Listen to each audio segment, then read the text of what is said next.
What's going on, guys? It's your boy Skimp Flinton, and we're back with another banger. I'm getting on a plane to España in like 5 hours, so keeping it quick. You guys know what to do: like, comment, subscribe, and whatnot. Today I'm showing some clips from my trip to Tuolumne, where I climbed West Country on Stately Pleasure Dome. I went with my homie Nico, who is an epic, experienced outdoor multi-pitcher, and we had a ton of fun. This video goes in some interesting directions, so make sure you stay tuned and watch all the way through, because I think it's pretty epic swag and swag epic, as the kids are saying these days. Make sure to show some love in the comment section below if you like this new format that I'm working with, and I'm not gonna take up any more of your time. See ya.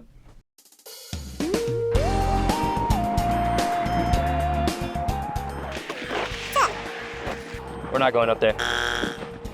We're going up there. Oh yeah. Boom. Now that's what we call granite, baby. We low-key timed it perfectly. Right in the shade. It's 60 something. Can we get that view? Bow, bow, bow, bow. Oh lordy.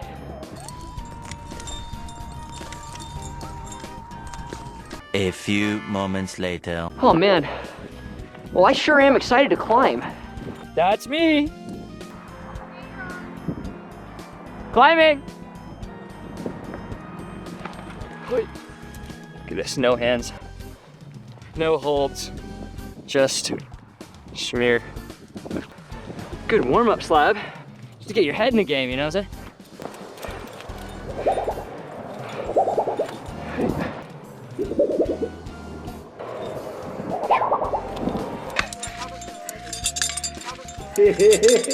Dude, man, I love granite.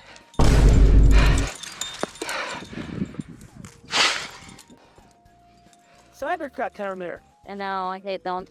Cybertruck? Work.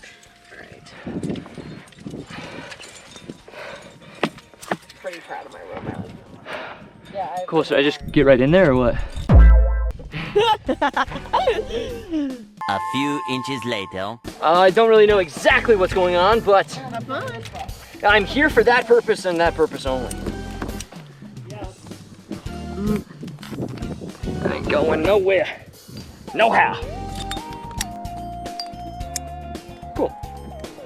All right, now I feel like I'm climbing. I love going up this rat like this. This is so cool. I'm very confused about where I'm going.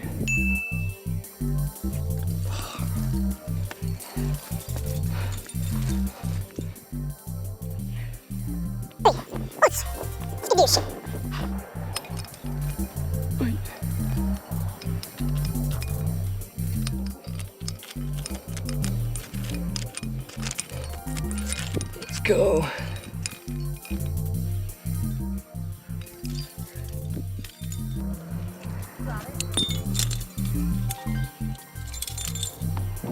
All right, well, flake. You're not the fucking craziest flake I've ever climbed on. That would be Sweet Thin and Red Rock.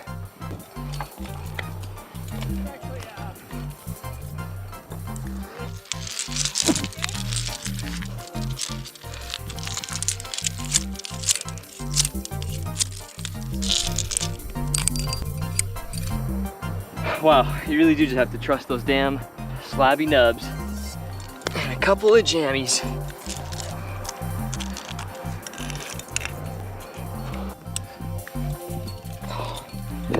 Whew. Big nut placement here.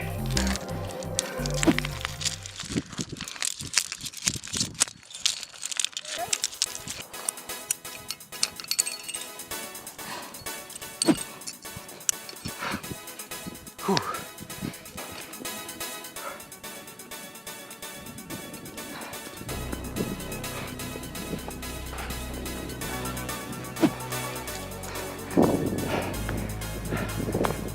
Oy.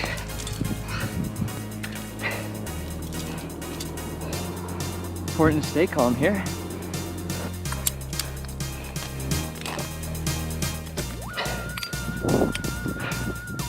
See, it's really not that hard.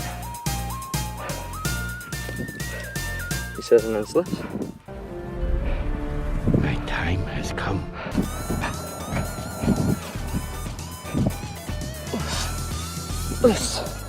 I learned a lot about myself today. And about my slab climbing game. Oh, that's anchors right there. Woo!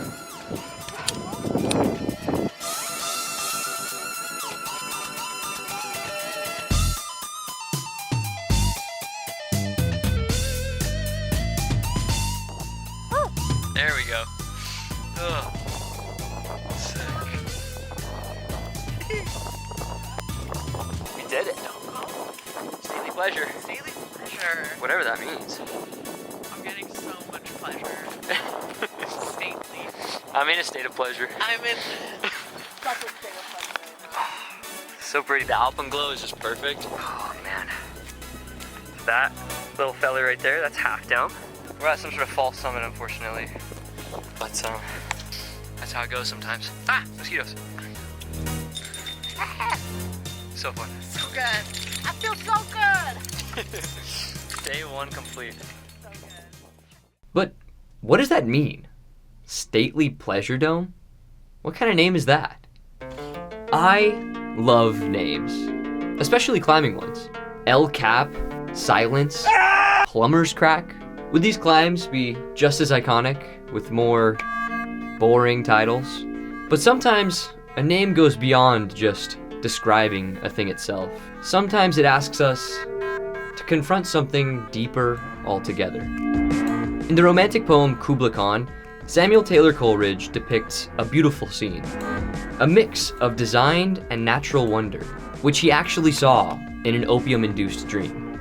That's not even a joke, that's just totally real. Through the use of vivid, flowy run-on sentences, the reader gets the sense that they're flying over the landscape of Xanadu, the location of the Mongol Emperor Kubla Khan's stately pleasure dome. This is likely where our climb gets its title from. Coleridge's poem is complex, but one of the key themes is the relationship between creation and inspiration. Standing in Tuolumne, it's hard not to feel inspired. The spires of Cathedral Peak tower over the high country, icy streams flow through deer-trodden meadows, and granite domes slope down into high alpine lakes. You get the unavoidable sense that these places and the world we inhabit are so much bigger than us, that their immensity leaves no room for our own individual human impacts. Unfortunately, these places are not immune to human action. A major theme of my trip to Yosemite was the staffing shortages caused by the federal budget cuts. Pretty much everyone was just camping in random parking lots, and it was obvious that not all of these campers were experienced in the art of leave no trace. For a while, it was unclear whether or not our federal land would be put up for sale as part of Trump's big, ugly bill. But fortunately, that provision was left out of the version of the bill that passed through Congress. But that doesn't mean we're in the clear. If we want our children to experience the inspiration of places like Yosemite in all their glory, then we're gonna have to continue to fight for the rest of our lives. While it is often said that there is no choice in a two-party system, it's also true that one party is advocating for less environmental regulation, more mining and logging in our natural ecosystems, more privatization, and the other is not. As more and more of our country is swallowed up by big business, harvested for capital, less and less of it is ours. Less and less of it is for people. This is the part of the video where I feel like I should have some solution to this problem. But I'm not sure that I do. I do know one thing. Vegas is a place that tolerates a wide range of political views. But with that comes a preface to any political conversation. An underlying idea or sense that none of this conversation really matters. Political discussions just aren't worth stressing about. Political opinions aren't worth hurting people's feelings over. People should just agree to disagree. But I think we need to reflect on that. Our silence today is costing us our futures. While it's easy to say that one person simply cannot make a difference in a world as big as ours, if there's one commodity that we do still have access to in this digital media age, If there's one resource that we have in abundance and still have not lost access to, it's our voices. It's easy to become hopeless in a time like this, so I want to close this conversation out with something that's been inspiring me recently. I spent the entire month of June in New York City, which happened to coincide with the Democratic mayoral primary. Through his aggressive social media campaign, I was introduced to a very exciting candidate in Zohran Mamdani. Zohran is a democratic socialist with a youthful attitude that I love and an obvious dream for a better future for America. Almost as quickly as I got excited about this candidate, I became apathetic. At the time, he was polling far below historic, moderate, and career politician Andrew Cuomo, and I was certain that he wasn't going to win the race. These polls made me feel like the lesson that I had learned my entire adult life was coming true again. America simply cannot change radically for the better. But 2 days after I last checked these polls, it came out that Mamdani had won the Democratic nomination for mayor. It may not seem like the mayor of New York City has a huge impact on national politics, but if the Conservative Party's reaction to his election has been any indication, it's clear that they're terrified of him. And it's not because he's a jihadist or a communist, but it's about what he represents for American democracy. Prior to the election, I had spent very little time researching or discussing politics, and as such, I failed to grasp the threat to America that a second Trump term would actually represent. But for the past few months, it's been the only thing on my mind. Trump, in many ways, won the recent election due to a lack of education. But when the people are paying attention, when the people are informed, we don't vote for bigotry. We don't vote to raise the wealth of the ruling class. We don't vote to deport legal immigrants. We vote for a better future. The final lines of Kubla Khan are curious, but for those familiar with artistic inspiration, they're nothing if not relatable. Coleridge desperately wants to share this vision with others. He hopes and even wishes that he could build this dome in air, conjuring up visions of the dome through music loud and long. This inspiration is paranormal in its strength. It exalts him. It pushes him over the edge of divinity and into paradise. It completely transforms him. Today, we are certainly deficient in our relationship with the divine, but that's not to say that we're missing religion. We are short on inspiration. And the more that we share, the more that we go out into nature and experience natural beauty, the more openly and honestly that we communicate, the clearer we might find that sunny dome.